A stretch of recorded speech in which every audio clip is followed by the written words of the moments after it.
The vibrant city of Durban, nestled on the beautiful Natal Bay of the Indian Ocean, not only holds the distinction of being the largest city in the KwaZulu Natal province, but also serves as South Africa's primary seaport. Hello, and welcome back to our channel. If you haven't done this already, please subscribe and press the bell icon. That way you'll find out every time we bring you a new and exciting travel adventure video.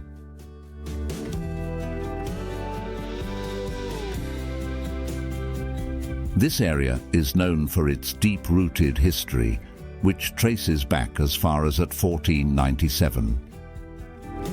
In the historical records, it is documented that a flotilla of 3 Portuguese ships under the command of Captain Vasco da Gama sailed up the eastern seaboard of southern Africa and moored overnight in the lee of a headland on the sacred day of Christmas, precisely in the year 1497.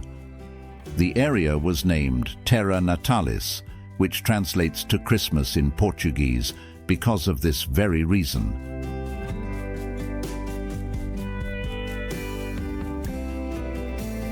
Several Portuguese ships had sailed past the bay before, but it was on the 17th of May in 1685 that a significant event occurred. The English ketch Good Hope encountered a sudden squall while navigating the Bay of Natal and was forcefully pushed towards the shore at the point. Unfortunately, the ship became completely stuck and remained immobile. Captain John Adams led a group of 24 survivors who, against all odds, safely reached the shore and established their settlement on the Bluff. Utilizing their expertise as skilled ship carpenters, they embarked on the task of constructing a decked boat using the remnants of the wreck. Subsequently, the master and 9 crew members sailed this boat to Madagascar, bidding farewell to 9 of their fellow comrades. Unfortunately, during the course of their journey, 5 of the remaining men succumbed to dysentery and passed away. Following this, another English ship entered the bay seeking to exchange goods for beef supplies.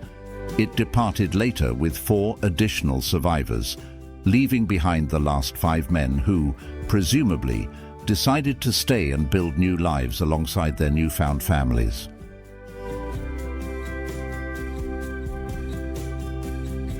Until that point in time, European explorers had not yet discovered the region, allowing it to remain unnoticed. However, it was on the 23rd of June in 1823 when Lieutenants Francis Farewell and James King embarked on an exploratory mission. Their goal was to establish a trading station at St. Lucia, prompting them to set sail on the brig Salisbury from Cape Town.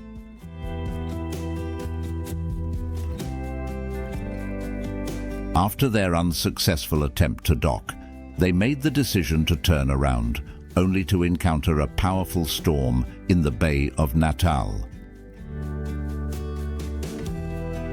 Desperate to find a place of safety from the elements, they bravely sailed over the sandbar and eventually arrived at the bay. It was there that they were relieved to find a suitable spot to anchor their boat near Salisbury Island, a small land formation in the bay. Henry Finn, along with a small advance party, arrived at Port Natal on the ship known as Julia on May 10, 1824. They made their landing in the bay, which was located in close proximity to the current Maiden Wharf location. With the prospect of being joined by another group, Henry Finn made the decision to establish a camp on a sandy flat. As time went on, this sandy flat evolved into a vibrant market, which we now know as Farewell Square.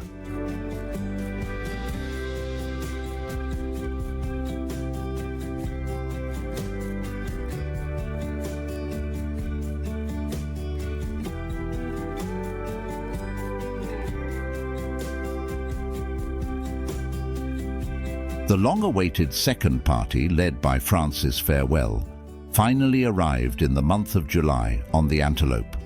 There were about 26 people in total who were part of the group, and one of them was Josias Hoffman, a Dutchman, whose son would eventually hold the distinguished title of the first president of the Orange Free State.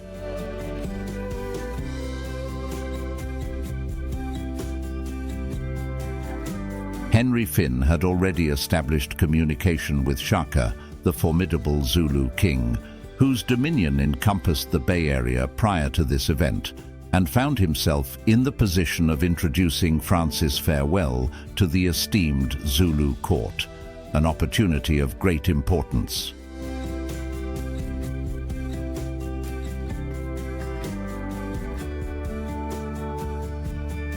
Farewell's first visit to the king was brief but memorable. He had chosen Shaka's presence wisely in Cape Town: woolen blankets, a quantity of brass and copper, pigeons, cats, dogs, a pig, and a full-dress military coat decorated with gold lace. Shaka was more than satisfied and presented Farewell with some elephant tusks before the latter's return to the bay.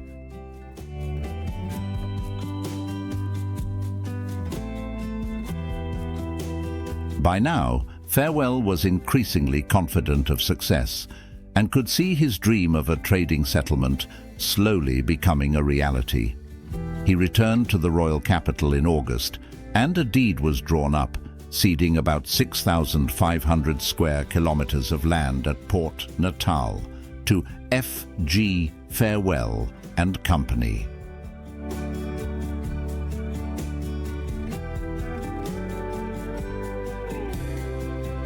On August 27th, the British flag was hoisted at the bay with much ceremony, marking the acquisition of the territory, and Farewell immediately wrote to Lord Charles Somerset. Even though he enthusiastically described Natal as an excellent choice for establishing a community and engaging in trade, the grant was never formally endorsed.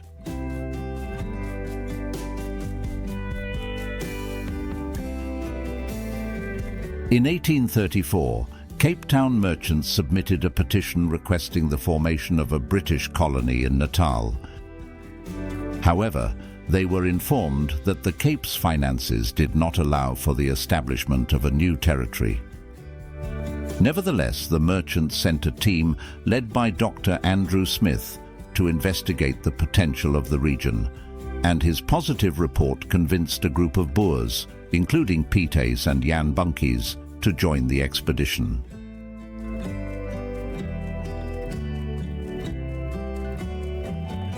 Both Smith and Ace had a positive reception from the English community living at the bay following their overland travel through Kaffraria. After careful consideration, the settlers at the port made the decision in 1835 to lay out a town which they chose to call Durban, in tribute to Benjamin de Urban, the governor of Cape Colony at the time.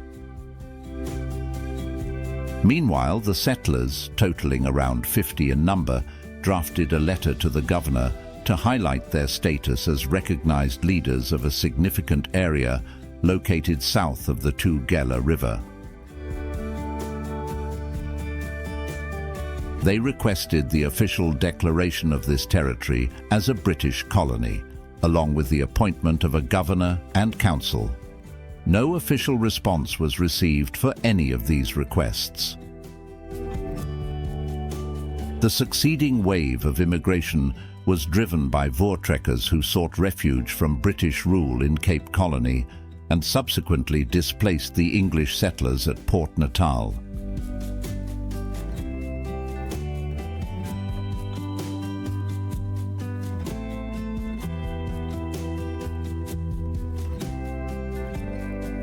In May 1838, the Boers seized control of the port and promptly formed the Natalia Republic. Disorganization within the government and strained relations with the Zulus were detrimental to the Republic. The intention to reinstate British military presence in Port Natal was declared by Sir George Thomas Napier, the governor of Cape Colony, on the 2nd of December 1841, and by 1843 most of the Voortrekkers had already left.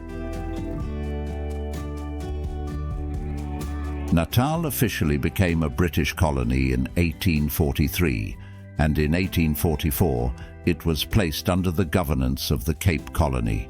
Nevertheless, it was only at the end of 1845 when a capable administration, headed by Martin West as Lieutenant Governor, was finally established, effectively bringing an end to the influence of the Boer Volksraad.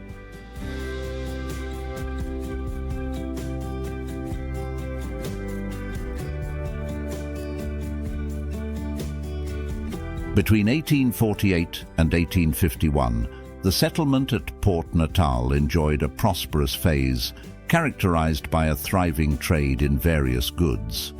Moreover, the colony witnessed a rapid increase in population as approximately 4,500 emigrants from the United Kingdom flocked to the region. This influx also prompted the establishment of schools and the growth of various churches.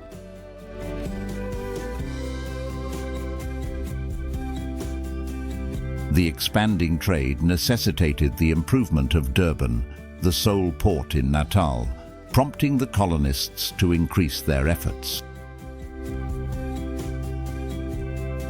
Despite ideal weather, the powerful Indian Ocean waves consistently pound the shore, leading to the construction of piers, importation of dredgers, and debates over harbour enhancement plans.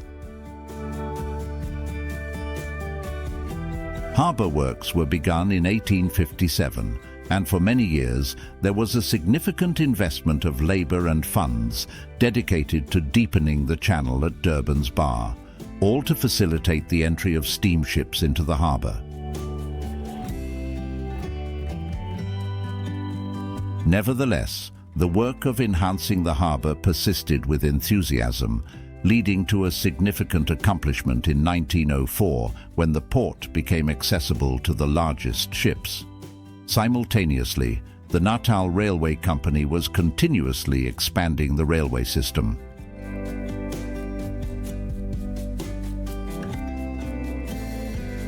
In 1846, the Sarah Bell ship sailed into the bay, creating the first direct mail connection between England and Natal, and on the 5th of February 1850, the first post office was opened in Durban.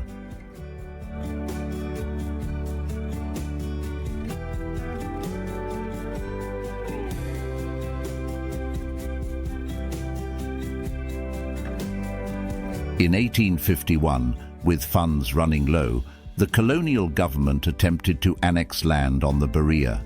As a result, they laid out 18 stands and put them up for sale. The project was abandoned by the government because of the fierce opposition from Durban's residents.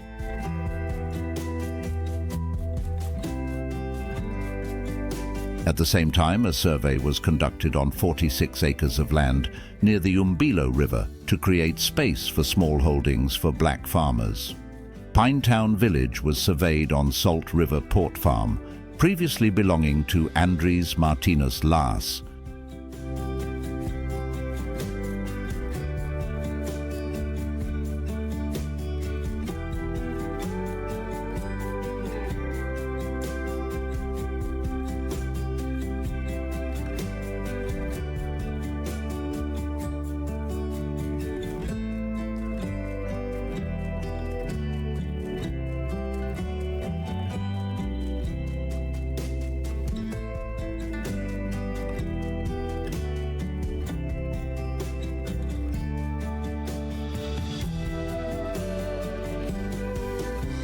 The British settlers swiftly recognized the suitability of the coastlands for cultivating tropical or semi-tropical crops.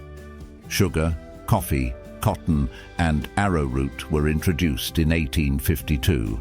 Over time, tea became the preferred choice instead of coffee.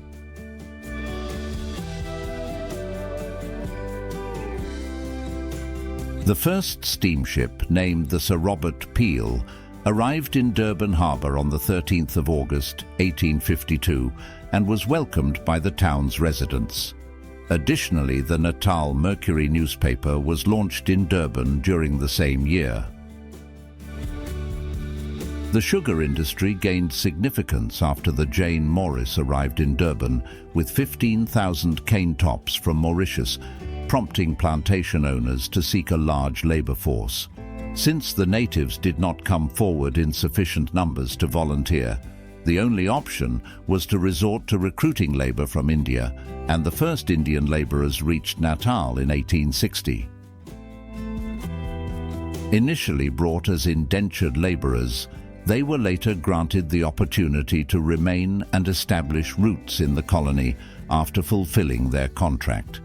Indians saw a rapid increase in their population and started engaging in various occupations such as market gardening, farming, hawking and trading.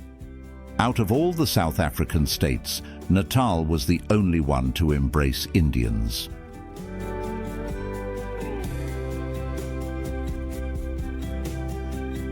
St. Paul's Anglican Church construction began on March 17, 1853, with the laying of the foundation stone in Market Square, and was completed the following year.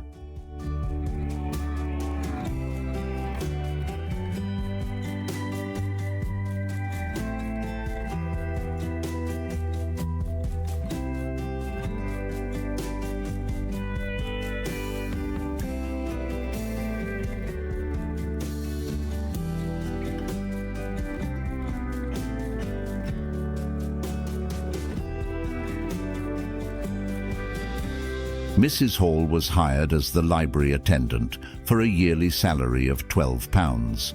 The public was granted access to the premises on the 14th of November 1853. By that time, the group had grown to 112 members, and their collection included 409 volumes and 272 pamphlets. The year 1857 marked a significant turning point for the library and reading room, as the leaking thatched roof prompted the decision to move them to Dr. Johnston's double-storey house located next door. Around the year 1861, a decision was made to rename the building to the Durban Public Library.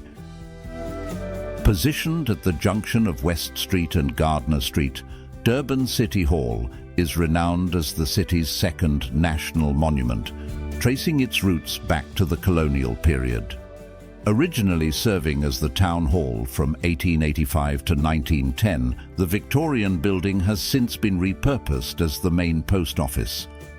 Although it may not hold the same prominence as it did a century ago, the City Hall remains the vibrant centre of civic life in Durban. Several departments of the municipality have moved to various buildings throughout eThekwini. However, the offices of the mayor and city manager are still in City Hall, which continues to serve as the meeting place for council committees and the full council. The Durban City Hall also houses a public library, an art gallery, a natural science museum, as well as the City Hall Auditorium. Its grand design, featuring a distinctive dome and ornate details, reflects Durban's historical significance and cultural diversity. The Durban City Hall stands as a testament to the city's growth and resilience, symbolizing the convergence of Durban's rich heritage and vibrant future.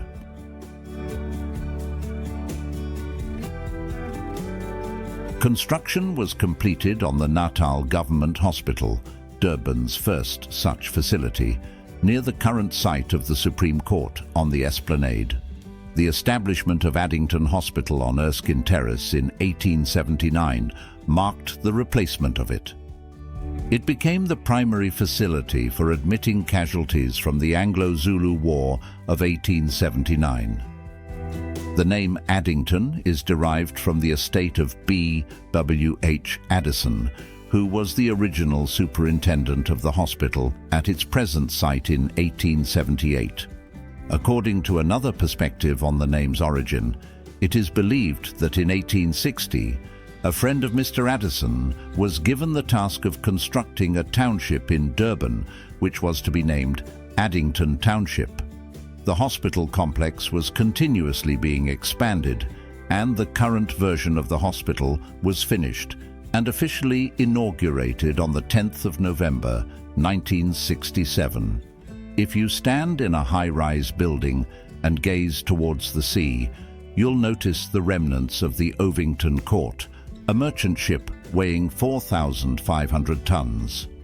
The vessel ran aground on the beach, specifically in front of the hospital, on November 25, 1940. Medical professionals were dispatched to the beach to provide initial medical assistance. The wards were emptied as patients were discharged, making room for a wave of new survivors being admitted. This was the first of many emergency situations that the hospital has bravely and efficiently responded to.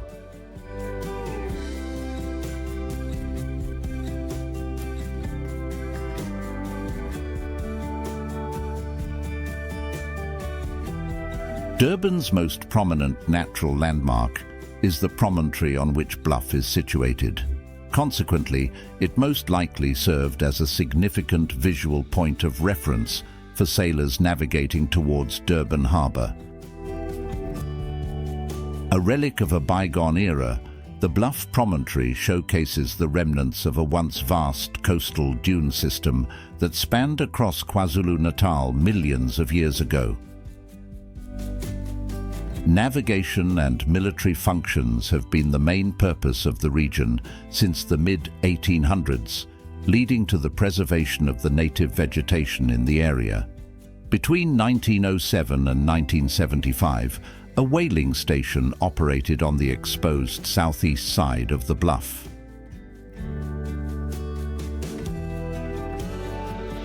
Today, the region is widely acknowledged as a key area for ecological management in Durban and the surrounding environment.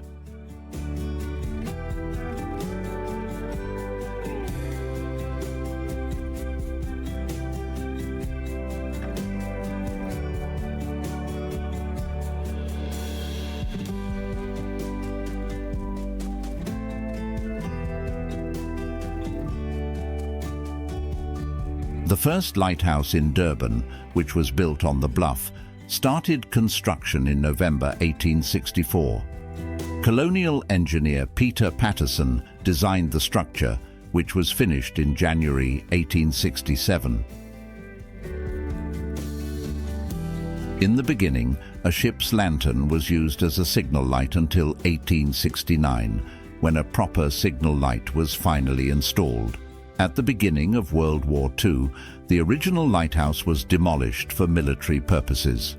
After the war, a new lighthouse was erected near the original site in 1946.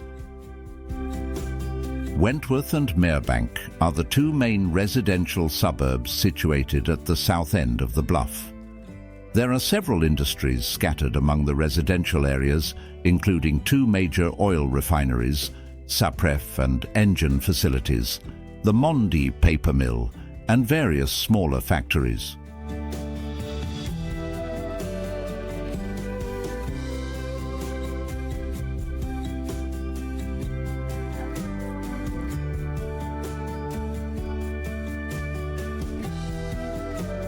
The Bluff is a well-liked vacation spot, offering a wide range of places to stay and plenty of opportunities for beach activities. The locality is renowned for its diverse marine ecosystem, which includes dolphins year-round and whales during the winter months.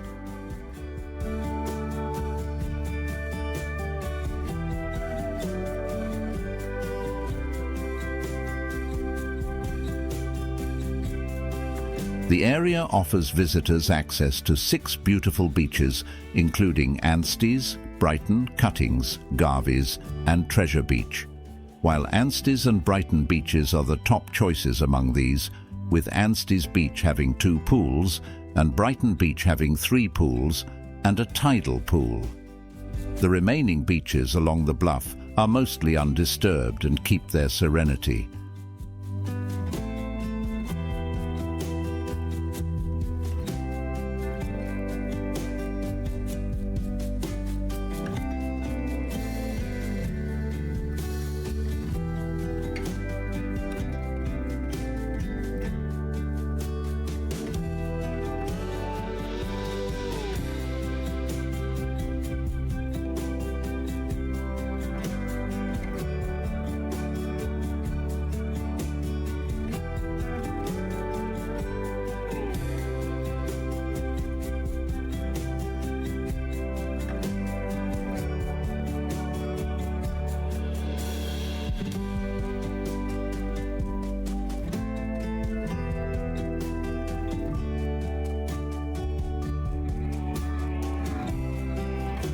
The Mile, also referred to as the Golden Mile, is a well-known beachfront area that spans from UShaka Beach at the Point waterfront to the Suncoast Casino and Entertainment World in the north. It's a popular tourist destination in the Durban region. One can find a vast expanse of golden sands at this beach, cleverly separated by multiple piers, creating an ideal environment for sun worshippers and swimmers to soak up the subtropical sunshine and revel in the pleasant temperatures of the Indian Ocean. The beachfront properties offer a diverse range of accommodations, from residential apartments to bustling tourist hotels. Even though it thrived in the 1970s, this development retains glimpses of Durban's Art Deco architecture, serving as a reminder of the city's rich history. Several popular restaurants and nightclubs are interspersed among the beachfront properties, adding to the vibrant atmosphere.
Along the beachfront, you can spot rickshaw men adorned in vibrant Zulu beadwork and elaborate horned headdresses, cheerfully pulling small carts for vacationers.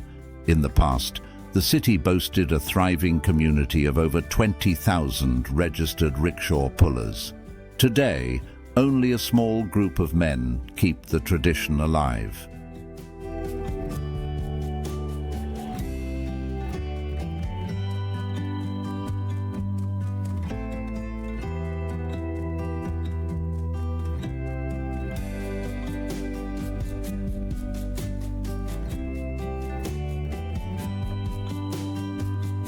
After entertaining locals and tourists for decades, Durban Fun World, the iconic beachfront amusement park built in the 1970s, sadly closed down in May 2023, marking the end of an era.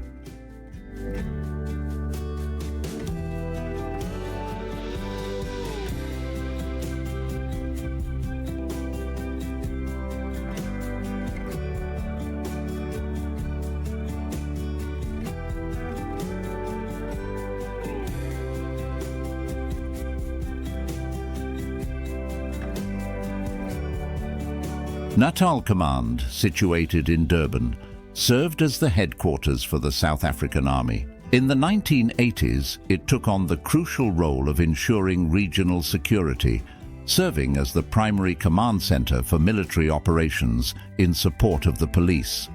In addition, it offered logistical, administrative and service assistance to units and formations operating within its assigned area. Today, the dilapidated facade is waiting for Anant Singh, a South African filmmaker, to invest 7.5 billion rand and convert the location into a film studio, a plan that has been in the works for over 2 decades. Following 3 years of development, at a cost of 700 million rand, the park was recognized in 2005 for its outstanding achievement in thematic creative design by the Themed Entertainment Association. The theme park is divided into 4 sections. UShaka Sea World, designed to resemble an old shipwreck, boasts the title of the 5th largest aquarium in the world. It comprises 32 tanks holding a total of 17,500 cubic meters of water and is home to a diverse range of marine life, including small seahorses, sharks, and dolphins. UShaka Beach, with its direct access from the amusement park, boasts a sprawling pier that stretches out into the vast expanse of the ocean. Step into the UShaka Village Walk and experience the vibrant African-themed ambience as you browse through its restaurants, cafes and shops.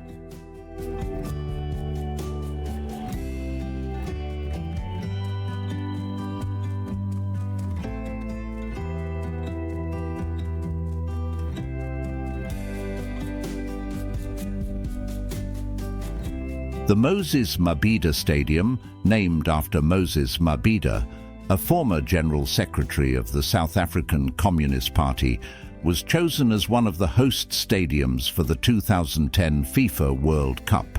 Costing around 3.4 billion rand, the stadium can hold up to 55,500 people and has the potential to expand to accommodate 75,000.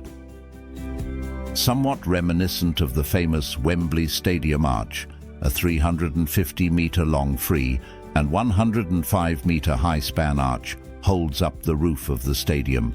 The top of the arch rises to 106 meters above the pitch. Visitors can choose between 2 options to reach the sky platform atop the iconic arch. They can either take the Skycar funicular, a breathtaking 2-minute ride offering panoramic views, or challenge themselves by climbing the 500 steps. As confirmed by the Guinness Book of Records, the Big Rush Big Swing is not only the world's only stadium swing, but also the largest swing of any kind. Experience the ultimate adrenaline rush as you jump into the void, 106 meters above the pitch, and get swept away in a breathtaking 220-meter arc under the iconic arch.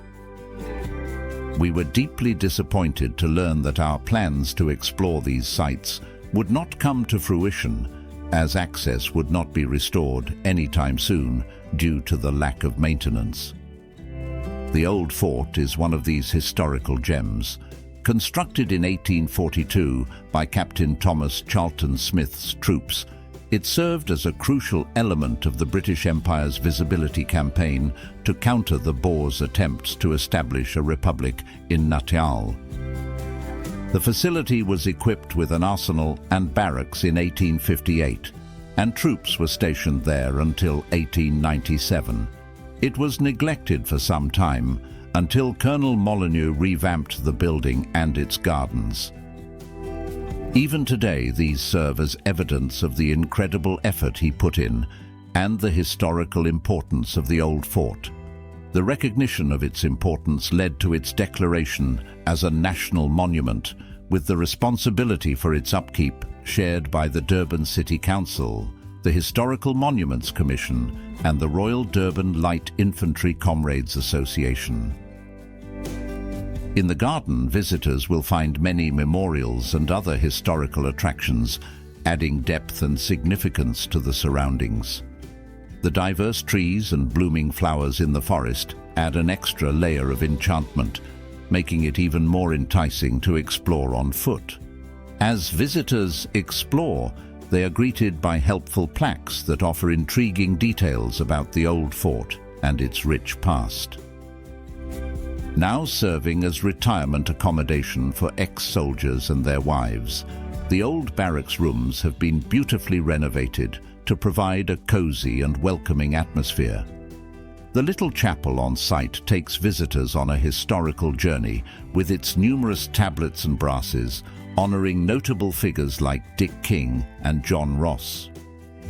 Among the artifacts, you will come across a gun that was retrieved from the wreck of the Grosvenor, a ship that sank on the 4th of August, 1782. Moreover, there is a wooden bench originating from the warships in Southampton. These mementos offer valuable information and give visitors a chance to glimpse into South Africa's past with a sense of nostalgia.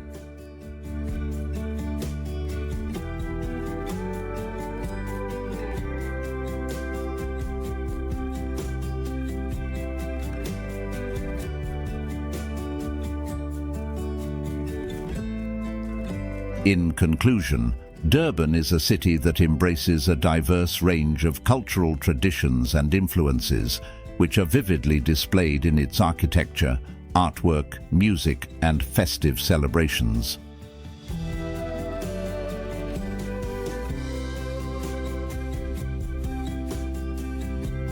Durban stands out as a unique destination that seamlessly blends stunning beaches, immersive cultural encounters, mouth-watering cuisine, and genuine warmth in hospitality. Regardless of whether you are someone who seeks adventure, appreciates history, or enjoys good food, Durban has something special in store for you.